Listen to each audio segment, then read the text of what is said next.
What's up, guys? Welcome back to my channel. So I'm here today to talk about The Real Housewives of Salt Lake City, Season 4, Episode 2, Vacation Crashers. So be sure to like, comment, subscribe, and let's jump right on into it. So we start off with Lisa and Meredith, and they want to just go for a little walk and really just chat about how they can move forward at this point. Meredith still has some mixed feelings, but she's at a point where she wants to finally move forward with Lisa.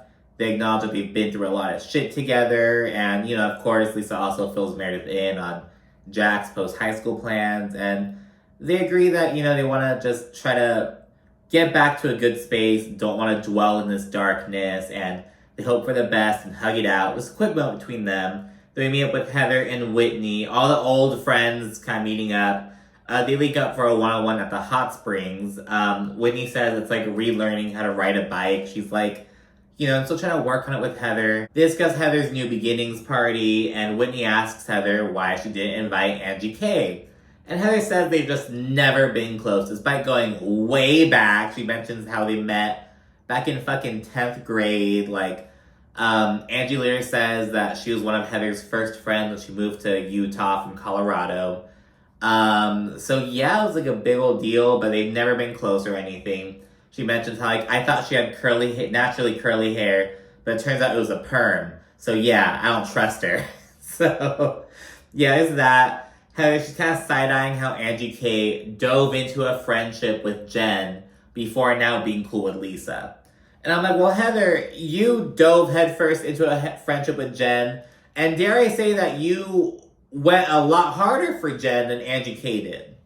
You did. You were there up until she fucking pled guilty, you know what I mean? So, by that point, Angie K was already gone. So, you went a lot harder for Jen, so I don't know why you're saying, oh, well, Angie went so hard for her. Bitch, you did too. Calm down. As for Lisa stuff, Heather and Lisa have always been kind of weird. Heather's also weirded out over Whitney cozying up to Lisa, so I get that, but, calm down, Heather. She then mentions overhearing Lisa talking about Jack's mission at the party, And Lisa mentioned, I'm not going to tell Heather about it. It's not for everyone, because she knows how controversial it may be. And might I add, so in the last episode, Lisa mentioned how, Jack said, I'm just a lot different from you guys. When he was explaining why he wants to go on a mission and why he kept it a secret and all that jazz. And Lisa's like, what do you mean you're different? I taught you how to love God your whole life. How are you different? He's like, I'm just different. Lisa's tagline is, I'm here to serve Lisa. And I love that for myself. I think that signals everything. Because like I said in the last recap, I feel like, in general, I'm seeing a kind of return to tradition among the youth of America. You know what I mean? These calls to, I feel like the millennials and, early Gen Zers are kind of, continuing, the push against the norm, you know what I mean, doing their own thing, but I'm seeing other Gen Zers, of the younger side, you know what I mean, kind of lean more back into the traditional, I don't know how to explain it, just I'm seeing as, an old Gen Zer, I was born in 97, right at the very beginning of Gen Z or whatever, so what I'm seeing when I look at the younger scale, you know what I mean? So, I don't know, I'm starting to see, I wonder if Jack's a part of that group, the whole, it seems like if he's opted to go on a mission, and I feel like that kind of encapsulated his sentiment, I'm just a lot different from you guys. Because, Lisa's I'm here to serve Lisa. And Jack's probably well, I'm here to serve God. You know what I mean? That kind of mindset. So, I think that kind of just encapsulated it, but anyways, Heather mentioned she overheard the plan about Jack going on a mission, and she says she thinks it's weird and questions his motivation. But like I said, I think his motivation is just the whole return to tradition that I'm seeing. But Heather also mentions how Lisa loves to embrace being a Mormon, except when it comes to actually being a fucking Mormon. Heather mentions all the Mormons that I know wear their fucking garments, these under, shit under their clothes. And they abstain from drinking alcohol, drinking coffee, drinking tea, all that shit. And, Lisa has a tequila company, and she was very open about it when she hit the scene in season 1. I'm a Mormon. Yes, I have a tequila company. Who cares? I don't care. Whatever. But, and Heather's whole thing is, that's not, she loves embracing being a Mormon, except when it comes to actually doing the shit. You know what I mean? And I think it boils down to their identities. Like, Heather was brought up in the Mormon church, brought up very traditionally out in Colorado, then in Utah. She went to BYU. Lisa also went to BYU, I believe. That's where she moved to Utah from New York City. I believe she mentioned, so Lisa said that she converted from Judaism to Mormonism with John. But she also mentioned how her mother, like, you know, met a guy and converted to Mormonism. So I don't know if Lisa's mom, like, raised Lisa Mormon, or maybe her mom, like, converted, but Lisa didn't, and Lisa eventually did on her own. I don't know, but just different dynamics. I mean, Lisa was out in New York City, moved to Utah way later. Heather was brought up in that environment. So it's kind of different perceptions around that maybe, but Heather's making some points. She says that Lisa also may not be prepared for who Jack is when he returns home. She says that, you know, also being on a mission is like back-breaking work, like knuckle-breaking work, she mentioned. Because you're a door-to-door salesman. You're selling the idea of the Church of Latter-day Saints, you know what I mean? And some of the examples Lisa was saying, she was like, oh, you know, some people, they might get sent to, you know, Southern California, some maybe to Florida. One of Jack's friends is getting sent to Milan. All these fabulous places. She's like, you really get sent anywhere. I mean, like I mentioned in the last recap, my stepdad's cousin got sent to Russia. I have no idea where in Russia. I'm assuming like St. Petersburg, but I have no fucking idea. But yeah, so it's like, well, damn, girl. So I mean, you know, you gotta know the reality of it. You can also be sent to fucking, I don't know, Idaho or like somewhere weird. I don't know. Although, side note, I've heard that Idaho is so beautiful. This girl I went to high school with, she and this guy that she got with, they're buying like a place out in Idaho. So yeah, I've been seeing a lot about Idaho lately. I don't think I would move there or anything, but yeah. So anyways, Heather's going on and on about how, well, shit, you know, I feel like Lisa as a mother would be opposed to Jack going on the mission, blah, blah, blah. And Whitney's hearing her out, but Whitney's also like, I don't think Heather should be inserting herself. This is all about Lisa and her family and their religion, blah, blah, blah. Just because Heather wrote a book on being a bad Mormon doesn't mean she can just insert herself into this shit. So, yeah, pretty interesting, especially coming from Whitney, who is also very anti-Mormonism. Like, you know what I mean? Like, just because she left the church, you know, she spoke out about some of the negative aspects around it. So, yeah, she's kind of like, well, Lisa, you know, teach their own. So, yeah, I don't know. We'll see if she maintains that stance throughout, though. We then check in with Meredith and Seth, who say that they're starting a relationships podcast. Meredith then mentions that Trixie Mattel, the drag queen, that she invited her and the friends to stay at the Trixie Motel in Palm Springs. So yeah, she's kind of getting that together. We then check with Angie K, who's with her husband, her daughter Electra, and her dog Faust. So I'm like, okay, literary references. They're doing the Greek word of the day and whatnot, and she mentions that she met her husband while she was working at a hair salon when she was 19. He was doing hair and was like, ooh, this hot guy could do my hair. Like, I gotta get with that. And they've been together ever since. They own 10 salons and a cosmetology school now. Very successful. Angie acknowledges her priorities are her daughter, her businesses, and then her husband. And I'm like, well, Angie, you gotta be careful with being too open about that shit, girl, because people are already on Twitter being like, ooh, new hot house husband alert. Like, okay. It was like, ooh, Angie, be careful, because some other bitch might come and scoop him up. Like, be careful with that shit. But no, they seem to have a really good relationship. When they're kind of chit-chatting about to eat, Lisa tries to call her, but she actually doesn't answer. She's like, oh, I'll call her back so we can just have this time. And I'm like, because remember in the last episode, we see Lisa talking to her husband, and she's like not letting him get a word in. She, when he tries chit-chatting with her, she keeps cutting him off, like to do work shit. So really see the difference in that. Just a funny juxtaposition.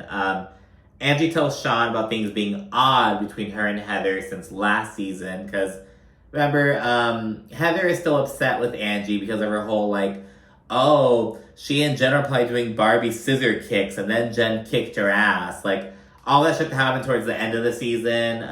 She wants to move forward, says that they've known each other since high school, and She mentioned they're both funny, witty, and sarcastic, but they've gotten away from their initial connection. So Angie's saying that they were a bit closer than Heather's saying. Heather's kind of like, yeah, we've known each other and we shared friends, but we've never been close. I don't really like her.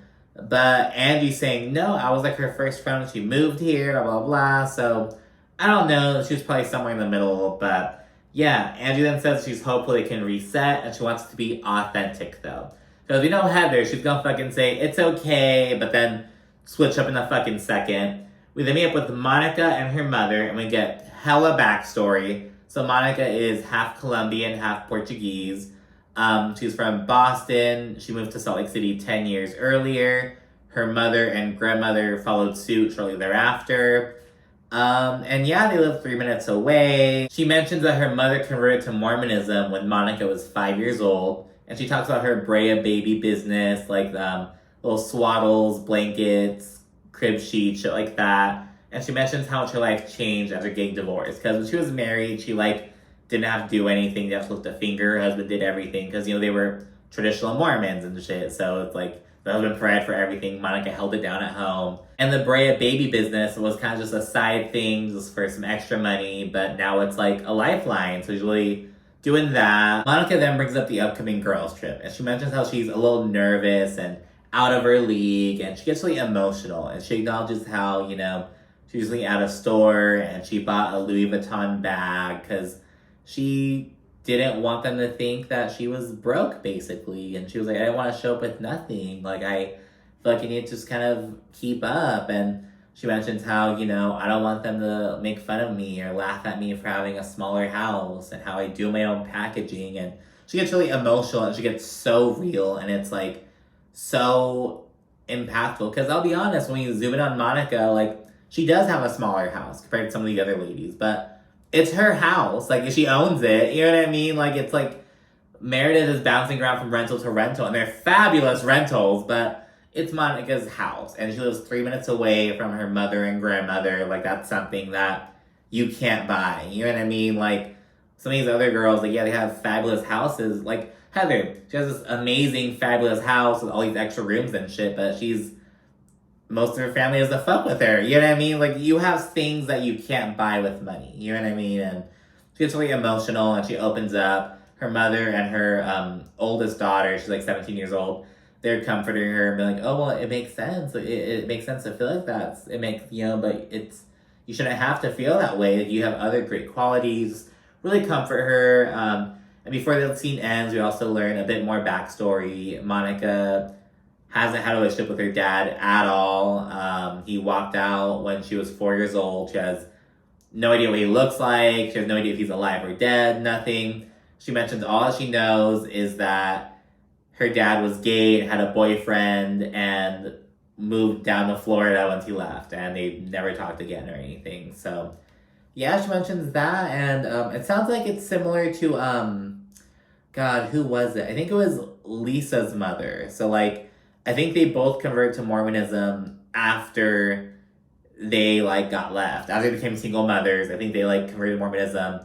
Got with a Mormon man, probably. I don't know about Monica and her story with that aspect, but we learn a lot from her, and I love that she's so open and honest, so refreshing, and on Orange County, I haven't recapped this yet, but, we see Tamara Judge, she's making fun of one of the other castmates having, allegedly having fake designer bags and shit like that, and it's just the juxtaposition, just wow, I love how Monica's being super real, and it's been well received, which is very refreshing. We then see Whitney and Angie K go on a little double date with their husbands. They've grown a lot closer the past couple months. While on the about, Whitney and Justin acknowledge how they've had some kind of communication issues lately. They're not the best communicators.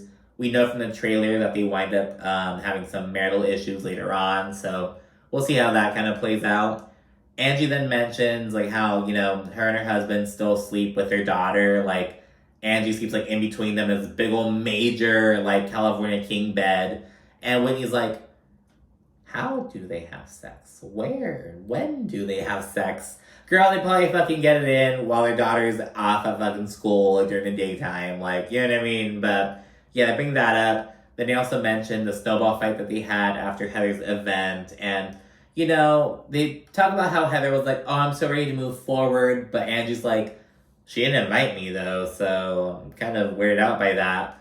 Whitney then brings up the upcoming girls' trip, and lo and behold, what do you know? Angie K knows nothing about it because she wasn't invited. So they're like, huh?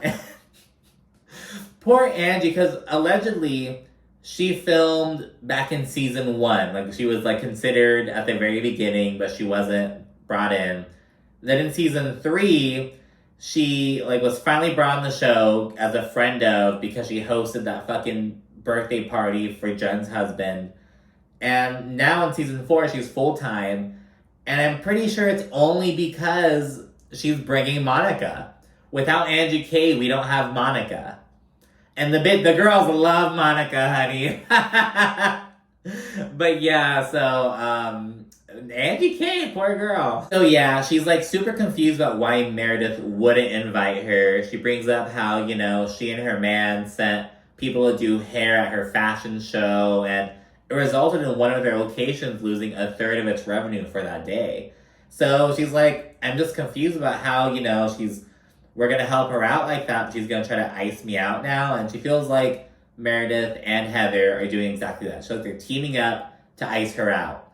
And I get where Angie's coming from, but Angie seems to have a habit of doing nice shit for people and then throwing it in their face later on, which is not a good habit to have, girl. You know what I mean? So it's like, if you're going to do something, do it out of the kindness of your heart. And I get reminding people, but I think it's like just the way she's doing it. Like, well, I did this, it resulted in all this loss of revenue. I think, like, I don't know, just the manner in which it's being done, kind of confusing. But, so yeah, not a good habit to have. I get it, I get the sentiment, but gotta work on that, Angie K. Don't do shit if you're just gonna throw it in people's face later on.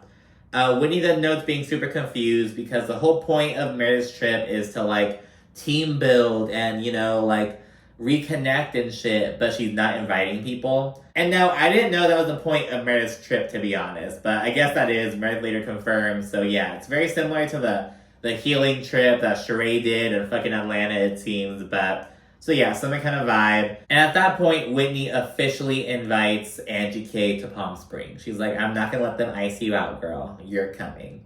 And of course, Angie K is a full-time cast member. It seems like Meredith and Heather are just, like, banking on the idea, like, oh, she's not gonna come back as a full-timer. Like, fuck Angie K. Like, she's not gonna make it onto the show. She'll be cut out for sure. Like, she's been cut out in past events, presumably.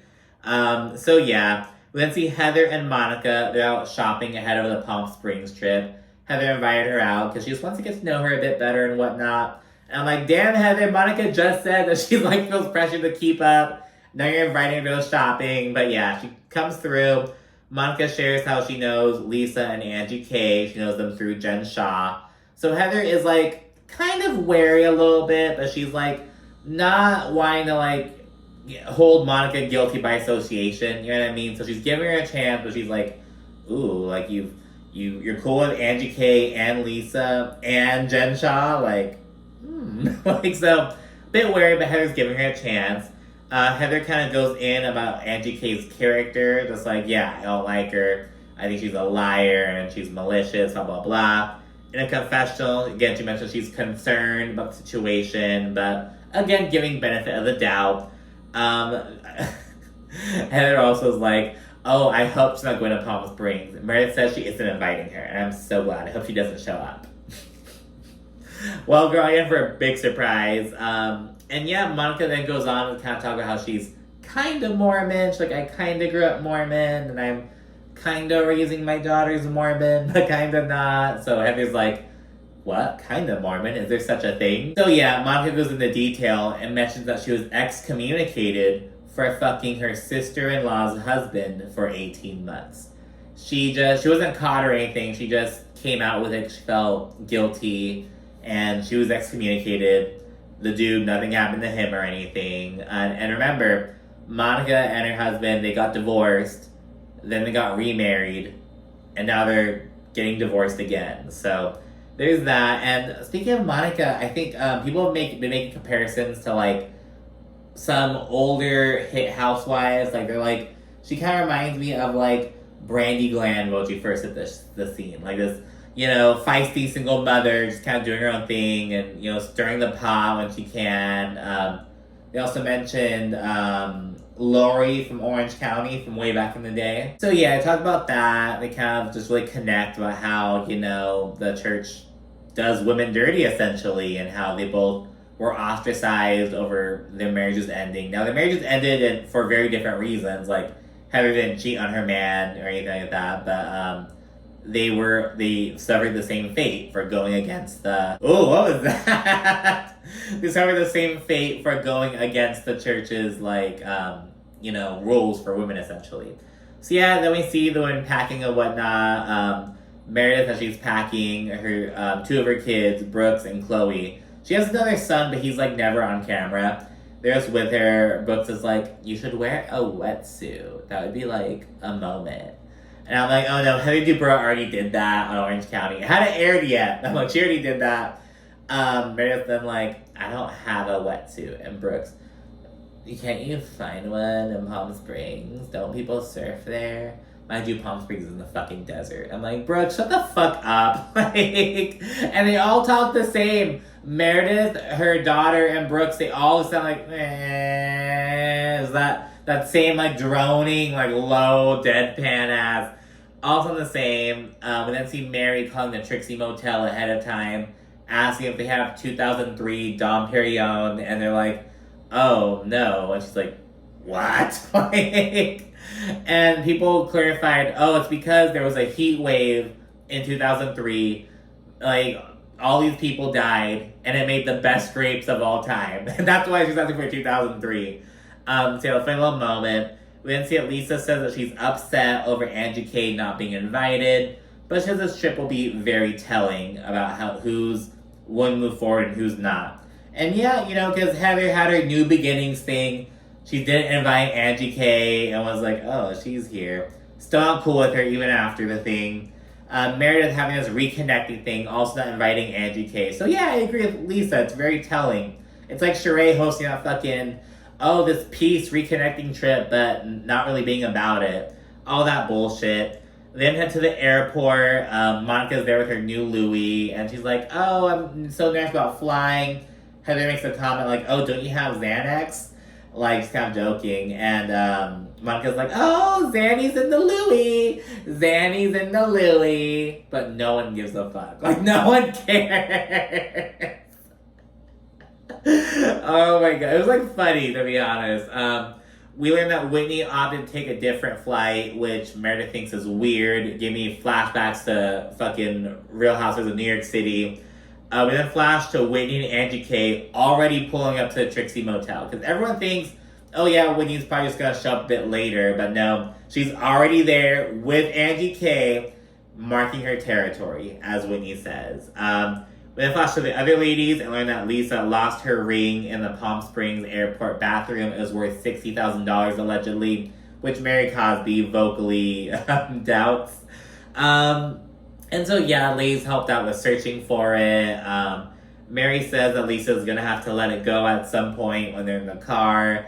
And some bitch on Twitter was like, y'all gonna hate me, but I think Monica might have taken that ring. I'm like, girl, shut the fuck up! I was like, I am not gonna stand for this slander, bitch. I was like, this bitch just opened up and shit. But I will say some of Monica's reactions were a little bit sus. In the confessional, she was like, oh, that ring's gone, girl. That ring is gone. It's gonna be at a pawn shop, like what Sublime said. That ring is gone. Not gonna find it. Someone is then like, oh, I know you searched the tampon drawer. You didn't find anything? And Monica was like, no. Just the way she did it, I don't know. I'm like, I'm not gonna stand here for that shit. I'm not gonna stand here. I need the evidence first. I'm not gonna say that shit. That bitch lost her fucking ring. Fuck you, Lisa. It was just a little funny moment. I was like, oh my god, leave Monica out of this, damn it. So yeah, it was a little funny moment. Whitney and Angie K are just chilling as they wait for the others at Trixie Motel. Then they arrive at the very end of the episode, and it's to be continued. There's a little sneak peek on YouTube of the first 6 minutes of the next episode. Meredith is not pleased about Angie K being there. She's also upset because Whitney claimed the biggest room, like the honeymoon suite of the Trixie Motel. And speaking of which, the Trixie Motel has such these cute little rooms. They have like these 7 rooms, and they're all individually themed and everything. And mind you, they were like, oh yeah, Angie K's not gonna come. They still had an extra room. Unlike all these other girl trips where bitches have to fucking bunk together and shit, don't have enough beds, they had an extra room that Angie K took. And I'm glad Angie K's here. We'll see more of this in the next episode. But yeah, Meredith is not pleased with Whitney or Angie K. But anyways, yeah, let me know what you thought down in the comments. And be sure to like and subscribe as well. Thanks so much for watching. Bye.